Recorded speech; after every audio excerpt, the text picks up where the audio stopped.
Hi, hello, പ്രിയപ്പെട്ട കൂട്ടുകാരെ, എല്ലാവർക്കും പുതിയൊരു ക്ലാസ്സിലേക്ക് സ്വാഗതം. നമ്മൾ ജൂൺ 2026 ബന്ധപ്പെട്ട കറണ്ട് അഫേഴ്സ് ആണ്, ആനുകാലിക വിവരങ്ങളാണ് നോക്കുന്നത്. നമ്മൾ 2-3 ക്ലാസ്സുകളിൽ ജൂൺ 2026 കറണ്ട് അഫേഴ്സ് ഒക്കെ നോക്കി. ഇനിയും ഉണ്ട് കുറേയധികം വസ്തുതകൾ നോക്കാൻ. നിങ്ങൾക്ക് ഇനി വരുന്ന എല്ലാ തരത്തിലുള്ള എക്സാമിനും പ്രയോജനം ചെയ്യും. കമ്പനി ബോർഡ്, LGS, അതേപോലെ തന്നെ വെബ്കോ, LDC, അതായത് 10th ലെവൽ പ്രിലിമിനറി എക്സാമിനേഷൻ വരികയാണ് 4 ഘട്ടമായിട്ട്. ആദ്യത്തെ 2 ഘട്ടം ഈ വരുന്ന 18-ന് നടക്കും. അതുപോലെ തന്നെ അടുത്ത 2 ഘട്ടം 1-നും നടക്കും അല്ലേ? അപ്പോൾ അടുത്ത മാസം 1-ന്. അതുപോലെ തന്നെ അത് കഴിഞ്ഞിട്ട് വില്ലേജ് ഫീൽഡ് അസിസ്റ്റന്റിന്റെ എക്സാമിനേഷൻ വരും. അതേപോലെ ഡിഗ്രി മെയിൻസിന്റെ എക്സാമിനേഷൻ വരും. ഇതിനെല്ലാം പ്രയോജനം ചെയ്യും. നിങ്ങൾ നന്നായിട്ട് കണ്ട് കേട്ട് മനസ്സിലാക്കുക. അതുപോലെ തന്നെ നമ്മൾ മിഷൻ LDC 2027 എന്ന് പറയുന്ന ഒരു സീരീസ് ആരംഭിച്ചിരുന്നു. അതിനും പ്രയോജനം ചെയ്യുന്ന ഒന്നാണ് ആനുകാലിക വിവരങ്ങൾ. നമുക്ക് എന്തായാലും ക്ലാസ്സിലേക്ക് കടക്കാം. ആനുകാലിക വിവരങ്ങൾ ചർച്ച ചെയ്യുന്നത് മാത്രമല്ല ഈ ക്ലാസ് കൊണ്ട് ഉദ്ദേശിക്കുന്നത്, അതിൻ്റെ റിലേറ്റഡ് ഫാക്ട്സും ഒക്കെ നമ്മൾ കവർ ചെയ്യുന്നുണ്ട്. ഓക്കെ, നമുക്ക് എന്തായാലും ക്ലാസ്സിലേക്ക് പോയാലോ. ആദ്യത്തെ പോയിന്റ്, നമുക്ക് ഹോൺബിൽ ഫെസ്റ്റിവൽ എന്ന് കേട്ടിട്ടുണ്ടാവും. മിനി ഹോൺബിൽ ഫെസ്റ്റിവൽ എന്നറിയപ്പെടുന്ന, ഓർത്തിരിക്കണം, കൊന്യാക് വർഗക്കാരുടെ പ്രധാന വസന്തകാല ഉത്സവമായ ഒലിയാങ് മോന്യു ആഘോഷിക്കുന്ന സംസ്ഥാനമാണ് ചോദിച്ചിരിക്കുന്നത്. മിനി ഹോൺ ഫെസ്റ്റിവൽ എന്നാണ് ഇതിനെ അറിയപ്പെടുന്നത്. കൊന്യാക് വർഗക്കാരുടെ പ്രധാന വസന്തകാല ഉത്സവമാണ് ഒലിയാങ് മോന്യു. ഇത് ആഘോഷിക്കുന്നത് നാഗാലാൻഡിലാണ്. നാഗാലാൻഡ് ഇംഗ്ലീഷ് ഔദ്യോഗിക ഭാഷയായിട്ടുള്ള നാഗാലാൻഡിനാണ് മിനി ഹോൺബിൽ ഫെസ്റ്റിവൽ എന്നറിയപ്പെടുന്ന കൊന്യാക് വർഗക്കാരുടെ പ്രധാന വസന്തകാലത്തിലെ ഉത്സവമായ ഒലിയാങ് മോന്യു ആഘോഷിക്കുന്നത്. അടുത്തത് KP രാമനുണ്ണി എഴുതിയ ഒരു പുസ്തകത്തെ കുറിച്ചാണ് നമ്മൾ മനസ്സിലാക്കുന്നത്. ഗ്രേറ്റ എന്ന പുസ്തകത്തിന്റെ രചയിതാവാണ് KP രാമനുണ്ണി. അപ്പോൾ ഈ ഗ്രേറ്റ എന്നത് പ്രശസ്ത മലയാളി എഴുത്തുകാരനായ KP രാമനുണ്ണിയുടെ ഒരു പുതിയ കഥാസമാഹാരമാണ് ഗ്രേറ്റ എന്ന് പറയുന്നത്. DC ബുക്സ് ആണ് ഈ പുസ്തകമൊക്കെ പ്രസിദ്ധീകരിച്ചത്. മലയാള ഭാഷയിലുള്ള പുസ്തകമാണ്. ഇതിനകത്ത് ഷോർട്ട് സ്റ്റോറീസ്, ചെറുകഥകളാണ് ഉൾപ്പെടുത്തിയിരിക്കുന്നത്. 2026 പ്രസിദ്ധീകരിച്ചത്. അപ്പോൾ ഓക്കെ അല്ലേ? അപ്പോൾ KP രാമനുണ്ണിയുടെ ചെറുകഥകളടങ്ങിയ ഒരു പുസ്തകമാണ് ഗ്രേറ്റ. ഒരു പക്ഷേ സാഹിത്യ വിഭാഗത്തിൽ നിന്ന് കറണ്ട് അഫേഴ്സ് റിലേറ്റ് ചെയ്ത് ചോദിക്കാം. ഇനി നമുക്ക് അടുത്ത ക്വസ്റ്റ്യൻ ആണ്. സുപ്രീം കോടതി രജിസ്ട്രാറായി നിയമിതയായ മലയാളിയാണ് ശാലീന VG നായരാണ്. സുപ്രീം കോടതി രജിസ്ട്രാറായി നിയമിതയായ മലയാളി. അപ്പോൾ ഈ അടുത്ത് ഷിഗല്ല രോഗബാധയൊക്കെ നമ്മുടെ കേരളത്തിൽ റിപ്പോർട്ട് ചെയ്ത്, ആദ്യമായിട്ട് കേരളത്തിൽ ഈ അടുത്ത് റിപ്പോർട്ട് ചെയ്ത കോഴിക്കോടാണ് അല്ലെ. പിന്നീട് മലപ്പുറവും പാലക്കാടും തിരുവനന്തപുരം ഒക്കെ, അതുപോലെ വയനാടും ഒക്കെ റിപ്പോർട്ട് ചെയ്തു അല്ലെ. അപ്പോൾ കേരളത്തിൽ അടുത്തിടെ റിപ്പോർട്ട് ചെയ്യപ്പെട്ട എന്താണ് ഷിഗല്ല? ഒരു ബാക്ടീരിയ അണുബാധയാണ് ഷിഗല്ല എന്ന് പറയുന്നത്. ഇത് കുടലിനെ ബാധിക്കുന്നതാണ്. മെയിനായിട്ട് ഇത് കുടലിനെയാണ് ബാധിക്കുന്നത്. അതീവ പടർച്ചാശേഷിയുള്ള ഒരു ബാക്ടീരിയയാണ് അതിന് കാരണമാക്കുന്ന അണുബാധയാണ്.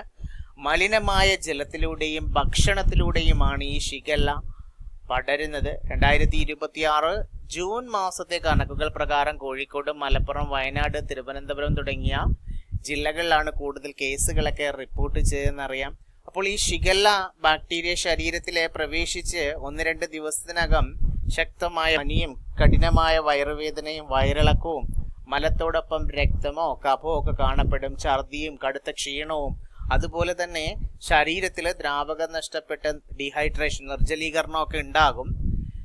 എങ്ങനെയാണ് ഈ ഷിഗല്ല പടരുന്നത്? മലമൂത്ര വിസർജനത്തിന് ശേഷം കൈകൾ കൃത്യമായി കഴുകാതിരിക്കുക, ഈച്ചകൾ വഴി ഭക്ഷണം മലിനമാകുക, മലിനജലം കുടിക്കുകയോ അതുപയോഗിച്ച് പാചകം ചെയ്ത ഭക്ഷണം കഴിക്കുകയോ ചെയ്യുമ്പോൾ, അതുപോലെ തന്നെ രോഗബാധിതരുമായിട്ടുള്ള നേരിട്ട സമ്പർക്കം, ഇങ്ങനെയൊക്കെയാണ് ഷിഗല്ല രോഗം പടരുന്നത്. ഓക്കെ അല്ലേ? അപ്പോൾ ഷിഗല്ല ഒരു ബാക്ടീരിയൽ രോഗമാണ്. കുടലിനെയാണ് അത് ബാധിക്കുന്നത്. അടുത്ത ക്വസ്റ്റ്യൻ, കേരള മുഖ്യമന്ത്രി VD സതീശന്റെ പൊളിറ്റിക്കൽ സെക്രട്ടറിയായി നിയമിതനായ വ്യക്തിയാണ് KS ശബരിനാഥൻ അല്ലെ. KS ശബരിനാഥൻ തിരുവനന്തപുരം കോർപ്പറേഷനിലെ ഒരു കൗൺസിലർ കൂടിയാണ്. അതുകൂടി അറിഞ്ഞിരിക്കണം. ഇനി 2026 ബ്രിക്സ് വിദേശകാര്യമന്ത്രിമാരുടെ യോഗത്തിന് വേദിയായത് ന്യൂഡൽഹിയാണ്. അപ്പോൾ ഈ 2026 ബ്രിക്സ് ഉച്ചകോടിയെ കുറിച്ച് അറിഞ്ഞിരിക്കണം. ഇങ്ങനെയുള്ള എക്സാമിന് ചോദിക്കും. അപ്പോൾ 2026 ബ്രിക്സ് ഉച്ചകോടി നടക്കുന്നത് നമുക്കറിയാം സെപ്റ്റംബർ 12, 13 തീയതികളിൽ ന്യൂഡൽഹിയിൽ വെച്ചിട്ടാണ് ബ്രിക്സ് ഉച്ചകോടി നടക്കുന്നത്. 18ാമത്തെ ബ്രിക്സ് ഉച്ചകോടിയാണ്, അറിഞ്ഞിരിക്കണം. 2026 18ാമത്തെ ബ്രിക്സ് ഉച്ചകോടിയാണ്. ആതിഥേയത്വം വഹിക്കുന്നത് ഇന്ത്യയാണ്. 2026 ജനുവരി 1 ബ്രസീലായിരുന്നു തൊട്ട് മുമ്പ്. 2025 ആതിഥേയത്വം വഹിച്ചിരുന്നത് ബ്രസീലിൽ നിന്ന് എന്ത് ചെയ്തു? ഇന്ത്യ ബ്രിക്സിന്റെ അധ്യക്ഷ പദവി ഔദ്യോഗികമായി ഏറ്റെടുക്കുകയാണ് ചെയ്തത്. അപ്പോൾ 2026 സെപ്റ്റംബർ 12, 13 തീയതിയിൽ ന്യൂഡൽഹിയിൽ വെച്ചാണ് പ്രധാന നേതാക്കളുടെ ഉച്ചകോടി നടക്കുന്നത്. 2026 ബ്രിക്സ് ഉച്ചകോടിയുടെ പ്രമേയം, തീം അറിഞ്ഞിരിക്കണം. Building for resilience, innovation, cooperation and sustainability എന്നാണ്.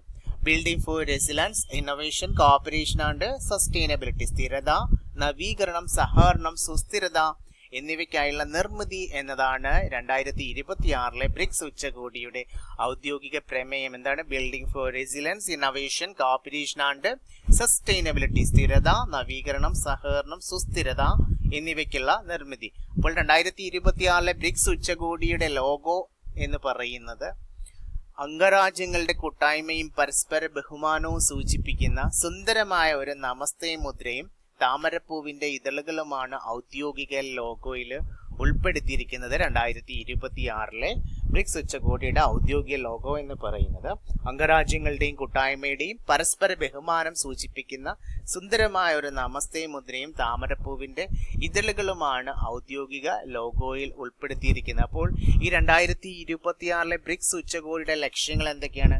ഗ്ലോബൽ സൗത്ത്, അതായത് വികസ്വര രാജ്യങ്ങളുടെ ശബ്ദം ആഗോളതലത്തിൽ ഉയർത്തുക, ഡിജിറ്റൽ പൊതുസൗകര്യങ്ങൾ വർദ്ധിപ്പിക്കുക, കാലാവസ്ഥാ വ്യതിയാനത്തിനെതിരെയുള്ള കൂട്ടായ നീക്കങ്ങൾ എന്നിവയാണ് ഇന്ത്യയുടെ നേതൃത്വത്തിലുള്ള പ്രധാന ചർച്ചാ വിഷയങ്ങൾ ആകുന്നത്. ഏതൊക്കെയാണ്? ഗ്ലോബൽ സൗത്ത് ശബ്ദം, അതായത് വികസ്വര രാജ്യങ്ങളുടെ ശബ്ദം ആഗോളതലത്തിൽ ഉയർത്തുക, ഡിജിറ്റൽ പൊതുസൗകര്യങ്ങൾ വർദ്ധിപ്പിക്കുക, കാലാവസ്ഥാ വ്യതിയാനത്തിനെതിരെയുള്ള കൂട്ടായ നീക്കങ്ങൾ. സ്റ്റേറ്റ്മെന്റ് ടൈപ്പിൽ ഉൾപ്പെടാം. അപ്പോൾ ഈ ബ്രിക്സ് അംഗരാജ്യങ്ങൾ തുടക്കത്തിൽ 5 രാജ്യങ്ങളാണ് ഉണ്ടായിരുന്നെങ്കിലും നിലവിൽ 11 രാജ്യങ്ങളാണ് ഉള്ളത്, അല്ലേ? അപ്പോൾ ഓർത്തിരിക്കണം, തുടക്കത്തിൽ 5 രാജ്യങ്ങളായിരുന്ന ബ്രിക്സ് കൂട്ടായ്മയിൽ വിപുലീകരണത്തിന് ശേഷം നിലവിൽ 11 പൂർണ്ണ അംഗരാജ്യങ്ങൾ ഉൾപ്പെടുന്നു. ബ്രസീൽ, റഷ്യ, ഇന്ത്യ, ചൈന, ദക്ഷിണാഫ്രിക്ക, Egypt, Ethiopia, Iran, Saudi Arabia, United Arab Emirates, Indonesia. Brazil, Russia, India, China, ദക്ഷിണാഫ്രിക്ക, Egypt, Ethiopia, Iran, Saudi Arabia, UAE, Indonesia, United Arab Emirates, Indonesia. അപ്പോൾ ഓക്കെയല്ലേ? 2026 ബ്രിക്സ് ഉച്ചകോടിയെ കുറിച്ച് നമ്മൾ മനസ്സിലാക്കി. ഇനി 2027 ബ്രിക്സ് ഉച്ചകോടി എവിടെയാണ് നടക്കാൻ പോകുന്നത്? 2026 നടക്കാൻ പോവുകയാണ്, ഇന്ത്യയിലാണ്. 2027 2025 നടന്നത് എവിടെയായിരുന്നു? ബ്രസീലിലാണ്. 2026 ഇന്ത്യയിൽ നടക്കാൻ പോകുന്ന 2027 19ാമത് ബ്രിക്സ് ഉച്ചകോടിക്ക് ആതിഥേയത്വം വഹിക്കുന്നത് ചൈനയാണ്. ചൈനയിലെ ബീജിങ്ങിലാണ്. ഓക്കെ അല്ലേ? ഇനി നമുക്ക് അടുത്ത പോയിന്റിലേക്ക് പോയാലോ? നമ്മളൊരു പുതിയ കേന്ദ്ര സർക്കാരിന്റെ ഡിജിറ്റൽ സംവിധാനത്തെ കുറിച്ചാണ് മനസ്സിലാക്കാൻ പോകുന്നത്. അതിന്റെ പേര് വിനിമയ് എന്നാണ്. എന്താണ് ആ ഡിജിറ്റൽ സംവിധാനത്തിന്റെ പേര്? വിനിമയ്. ഇന്ത്യയുടെ കര അതിർത്തികളിലെ ചരക്ക് നീക്കവും യാത്രക്കാരുടെ യാത്രയും കൂടുതൽ കാര്യക്ഷമമാക്കാൻ കേന്ദ്ര സർക്കാർ ആരംഭിച്ച പുതിയ ഡിജിറ്റൽ സംവിധാനമാണ് വിനിമയ് എന്ന് പറയുന്നത്. ഇന്ത്യയുടെ കര അതിർത്തികളിലെ ചരക്ക് നീക്കം, യാത്രക്കാരുടെ യാത്രയും കൂടുതൽ കാര്യക്ഷമമാക്കാൻ കേന്ദ്ര സർക്കാർ ആരംഭിച്ച പുതിയ ഡിജിറ്റൽ സംവിധാനമാണ് ഇത് വിനിമയ്. അടുത്തത് സനാതനികളുടെ ഹിന്ദുത്വ വഴികൾ രചിച്ചത് P. ജയരാജനാണ്. എന്താണ്? സനാതനികളുടെ ഹിന്ദുത്വ വഴികൾ എന്ന കൃതി രചിച്ചതാരാണ്? P.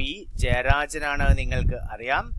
അടുത്തത് ജനന നിരക്കിലുണ്ടായ വലിയ കുറവ് പരിഹരിക്കുന്നതിനായി കുടുംബത്തിലെ 3ാമത്തെ കുട്ടിക്ക് 30,000 രൂപയും 4ാമത്തെ കുട്ടിക്ക് 40,000 രൂപയും സാമ്പത്തിക സഹായം പ്രഖ്യാപിച്ച ഇന്ത്യൻ സംസ്ഥാനം ആന്ധ്രാപ്രദേശാണ്. ആന്ധ്രാപ്രദേശ് മുഖ്യമന്ത്രി ചന്ദ്രബാബു നായിഡു ആണ്. നിങ്ങൾക്കറിയാം, ജനന നിരക്കിലുണ്ടായ വലിയ കുറവ് പരിഹരിക്കുന്നതിന് വേണ്ടിയിട്ടാണ് ആന്ധ്രാപ്രദേശിൽ കുടുംബത്തിലെ 3ാമത്തെ കുട്ടിക്ക് 30,000 രൂപയും 4ാമത്തെ കുട്ടിക്ക് 40,000 രൂപയും സാമ്പത്തിക സഹായം പ്രഖ്യാപിച്ച ഇന്ത്യൻ സംസ്ഥാനം. അടുത്തത് സ്ത്രീകളുടെ സുരക്ഷ ഉറപ്പാക്കുന്നതിനായി അടുത്തിടെ തമിഴ്നാട് മുഖ്യമന്ത്രി രൂപീകരിച്ച സ്പെഷ്യൽ ടാസ്ക് ഫോഴ്സ് അല്ലെ, TVKയുടെ മുഖ്യമന്ത്രിയായ ജോസഫ് സി വിജയ് രൂപീകരിച്ച ടാസ്ക് ഫോഴ്സ് ആണ് സിംഗപ്പൻ എന്നാണ്. സ്ത്രീകളുടെ സുരക്ഷ ഉറപ്പാക്കുന്നതിന് വേണ്ടിയിട്ടാണ് തമിഴ്നാട് മുഖ്യമന്ത്രി രൂപീകരിച്ച സ്പെഷ്യൽ ടാസ്ക് ഫോഴ്സ് ആണ് സിംഗപ്പൻ. അടുത്തത്, സാമ്പത്തികമായി പിന്നോക്കം നിൽക്കുന്ന സ്ത്രീകൾക്ക് പ്രതിമാസം 3000 രൂപ ധനസഹായം നൽകുന്ന പശ്ചിമ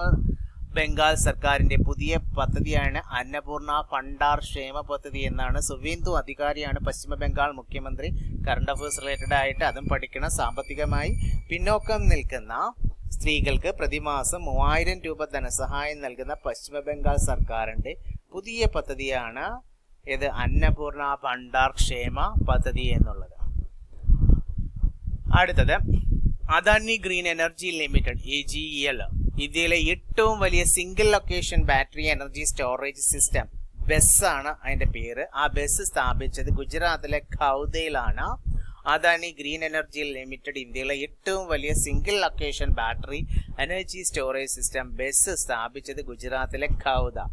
അടുത്തത്, സാധാരണക്കാർക്ക് സഹായം ഉറപ്പാക്കുക എന്ന ലക്ഷ്യത്തോടെ തിരുവനന്തപുരം കോർപ്പറേഷൻ ആരംഭിച്ച പദ്ധതി എന്നാണ് മേയർ കെയർ. എന്താണ് മേയർ കെയർ എന്നാണ്.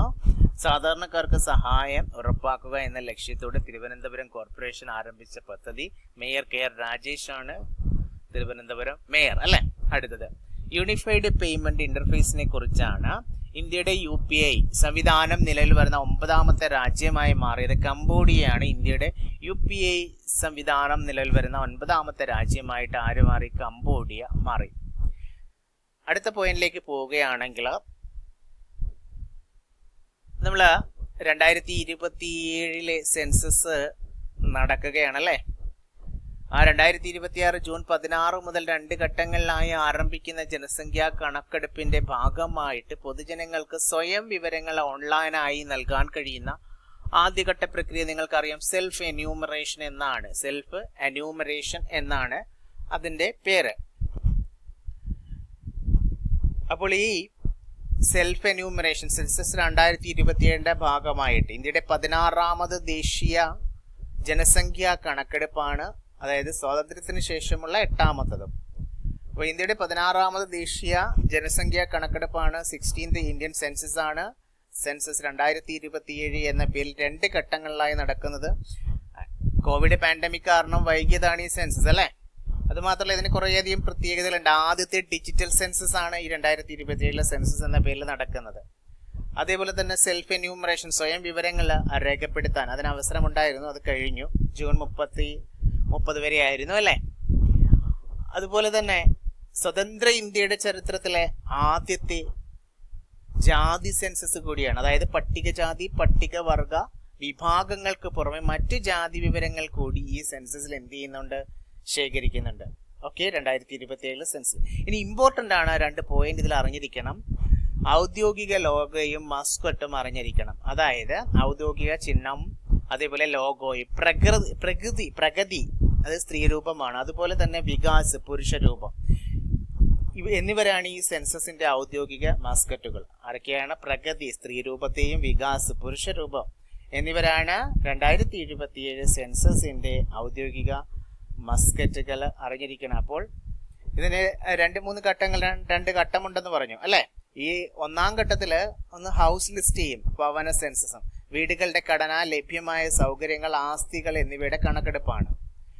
2026 ഏപ്രിൽ 1 മുതൽ സെപ്റ്റംബർ 30 വരെ ഓരോ സംസ്ഥാനങ്ങൾക്കും നിശ്ചയിച്ച 30 ദിവസത്തെ കാലയളവിലാണ് നടത്തേണ്ടത്. 2ാം ഘട്ടം ജനസംഖ്യാ കണക്കെടുപ്പാണ്. വ്യക്തികളുടെ വിദ്യാഭ്യാസം, തൊഴിൽ, ഭാഷ, മതം തുടങ്ങിയ ജനസംഖ്യാപരമായ വിവരശേഖരണം 2027 ഫെബ്രുവരി മാസത്തിൽ രാജ്യത്തുടനീളം നടക്കും എന്നാണ് പറയുന്നത്. പക്ഷേ അത് നമുക്ക് കേരളത്തിലൊക്കെ ഇപ്പോൾ ഈ ജൂലൈയിൽ നടന്നുകൊണ്ടിരിക്കുകയാണ്. ജൂൺ ജൂലൈ മാസത്തിലായിട്ട് ജൂണിൽ സെൽഫ് എന്യൂമറേഷൻ ജൂലൈ മാസത്തിൽ നടന്നുകൊണ്ടിരിക്കുകയാണ് അല്ലേ.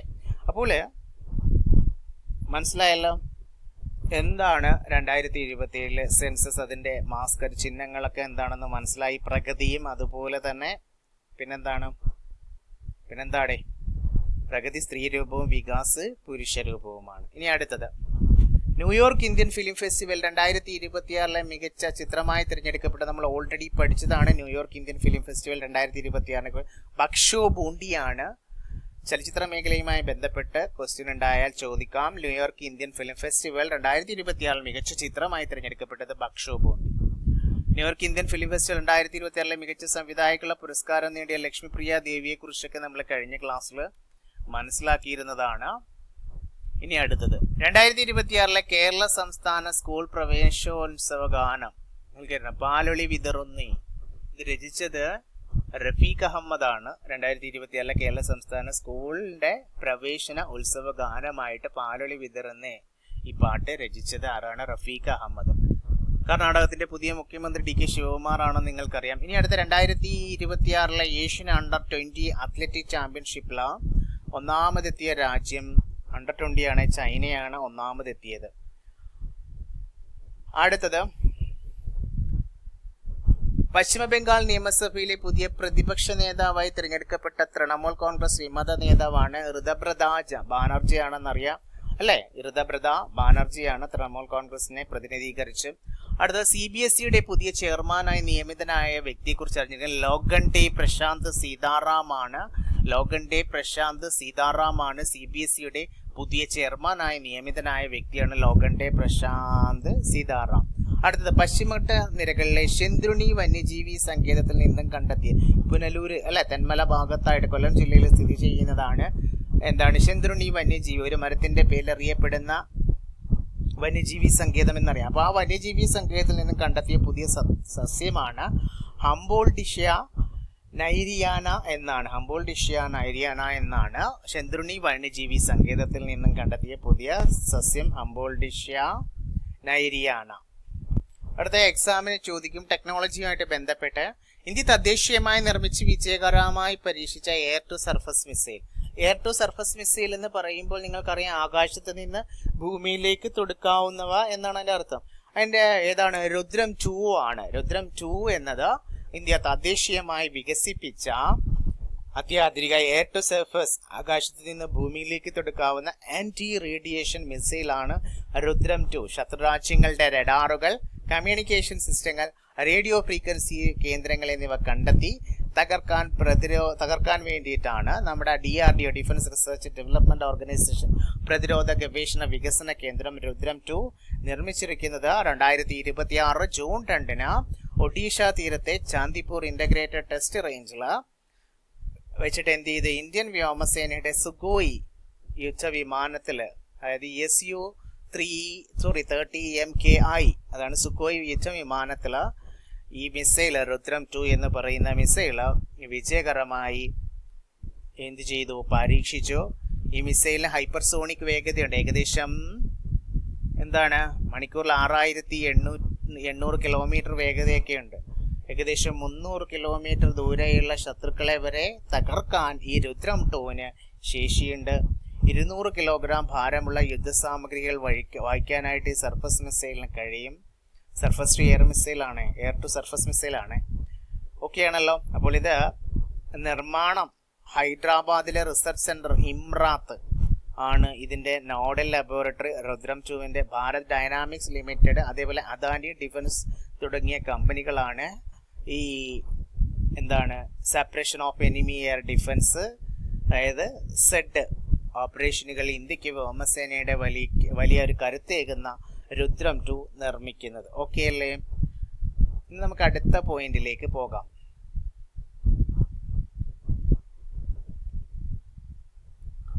സ്ത്രീ ശാക്തീകരണത്തിനായി 2026-27 കാലയളവിൽ രൂപവൽക്കരിച്ച പാർലമെന്ററി കമ്മിറ്റിയുടെ ചെയർപേഴ്സണാണ് ഡോക്ടർ D പുരന്തേശ്വരിയാണ്. സ്ത്രീ ശാക്തീകരണത്തിനായി 2026-27 കാലയളവിൽ രൂപവൽക്കരിച്ച പാർലമെന്ററി കമ്മിറ്റിയുടെ ചെയർപേഴ്സൺ ഡോക്ടർ D പുരന്തേശ്വരി. അടുത്തത് സ്ത്രീകളുടെയും പെൺകുട്ടികളുടെയും ആർത്തവ ശുചിത്വവും ശാരീരിക മാനസിക ആരോഗ്യവും ഉറപ്പാക്കുക എന്ന ലക്ഷ്യത്തോടെ കേരള സർക്കാർ ആവിഷ്കരിച്ച പദ്ധതിയാണ് പ്രൊജക്ട് മെൻസ്ട്രൽ ഡിഗ്നിറ്റിയാണ്. പ്രൊജക്ട് മെൻസ്ട്രൽ ഡിഗ്നിറ്റി എന്നുള്ളത് പേര് കേൾക്കുമ്പോൾ തന്നെ അറിയാം അല്ലെ? ഇന്ത്യൻ വ്യോമസേനയുടെ 8 ഉയർന്ന ഫ്ലൈയിങ് ഇൻസ്ട്രക്ടർ പദവിയായ CAT A. ഈ CAT A സർട്ടിഫിക്കേഷൻ നേടുന്ന ആദ്യത്തെ വനിതയാണ് അറിഞ്ഞിരിക്കുന്ന സ്ക്വാഡ്രൺ ലീഡർ സാനിയാണ് ഇന്ത്യൻ വ്യോമസേനയുടെ ഏറ്റവും ഉയർന്ന ഫ്ലൈയിങ് ഇൻസ്ട്രക്ടർ പദവിയായ കാറ്റെ സർട്ടിഫിക്കേഷൻ നേടുന്ന ആദ്യ വനിതാ സ്ക്വാഡ്രൺ ലീഡർ സാന്യ. ഓക്കെ അല്ലേ? അടുത്തത്